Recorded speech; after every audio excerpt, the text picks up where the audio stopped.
കറുത്ത പൊന്നെന്നറിയപ്പെടുന്ന സുഗന്ധവ്യഞ്ജനങ്ങളിലെ രാജാവായ കുരുമുളക്. ആ രാജാവിനെ പച്ചയ്ക്ക് പറിച്ചെടുത്ത് മത്തിക്കറി ഉണ്ടാക്കിയാലോ? കുടൽ ക്യാൻസർ, ദഹനനാളവുമായി ബന്ധപ്പെട്ട ക്യാൻസറുകൾ, രക്തസമ്മർദ്ദം എന്നിവയ്ക്കൊക്കെ കുരുമുളക് നല്ലതാണ്. പച്ചക്കുരുമുളക്, വെളുത്തുള്ളി, ഇഞ്ചി, കൊച്ചുള്ളി, കറിവേപ്പില, വെളുത്തുള്ളിയും കുരുമുളകും കൂടി അരച്ചെടുക്കാം. ബാക്കിയുള്ളതൊക്കെ അരിഞ്ഞെടുക്കാം. നല്ല നാടൻ പച്ച മത്തി കിട്ടിയിട്ടുണ്ട്. കുരുമുളകും വെളുത്തുള്ളിയും കൂടി അരച്ചെടുത്തിട്ട് അതിലേക്ക് അല്പം മഞ്ഞൾപ്പൊടി ചേർത്ത് കൊടുക്കാം. കഴുകി വൃത്തിയാക്കിയെടുത്ത മത്തിയിലേക്ക് പുരട്ടി കുറച്ച് നേരം റെസ്റ്റ് ചെയ്യാൻ വേണ്ടി വെക്കാം. കൊച്ചുള്ളി കുറച്ച് തോനെയെടുത്തോ. കൊച്ചുള്ളിയുടെയും പച്ചക്കുരുമുളകിൻ്റെയും ടേസ്റ്റ് മുന്നേ നിൽക്കണം. ഏത് കറിയിലാണെങ്കിലും കുരുമുളകിലേക്ക് മഞ്ഞൾ ചേരുമ്പോൾ ആ കറിയുടെ രുചി വർദ്ധിക്കും. കൂടുതൽ ആൾക്കാരും മീൻ വറക്കുന്നത് കൂടുതൽ ഇഷ്ടപ്പെടാനുള്ള കാരണം ഇതാണ്. മഞ്ഞളിനൊപ്പം കുരുമുളക് ചേരുമ്പോൾ മീൻ വറക്കുന്നതിന് കിട്ടുന്ന ആ ടേസ്റ്റ് വളരെ വ്യത്യസ്തമാണ്.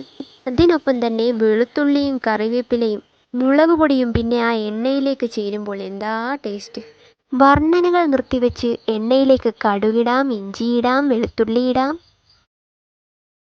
കറിവേപ്പിലയും കൂടെ ചേർത്ത് കൊടുക്കാം.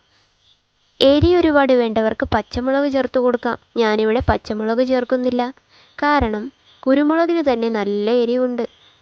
ഇഞ്ചിയും വെളുത്തുള്ളിയൊക്കെ ഒന്ന് മൂത്ത് വരുമ്പോൾ അതിലേക്ക് അരിഞ്ഞു വെച്ചിരിക്കുന്ന കൊച്ചുള്ളി ഇട്ട് കൊടുക്കാം.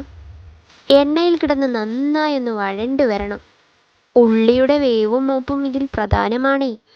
ഉള്ളി ഒന്ന് വഴണ്ട് വരുമ്പോൾ അതിലേക്ക് മല്ലിപ്പൊടിയും മുളക് പൊടിയും ചേർത്ത് കൊടുക്കാം. തീ കുറച്ച് വെച്ചിട്ട് വേണം മൂപ്പിച്ചെടുക്കാൻ.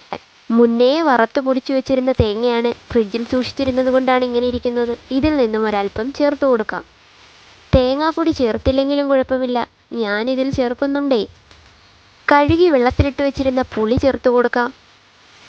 ഇനിയും വെള്ളം വേണമെങ്കിൽ ആവശ്യത്തിന് വെള്ളം കൂടി ചേർത്ത് ഉപ്പും ഇട്ട് അല്പം ഉലുവാപ്പൊടിയും കൂടി ചേർത്തിട്ട് പുരട്ടി വെച്ചിരുന്ന മീനിനെ അതിലേക്ക് പെറുക്കിയിടാം.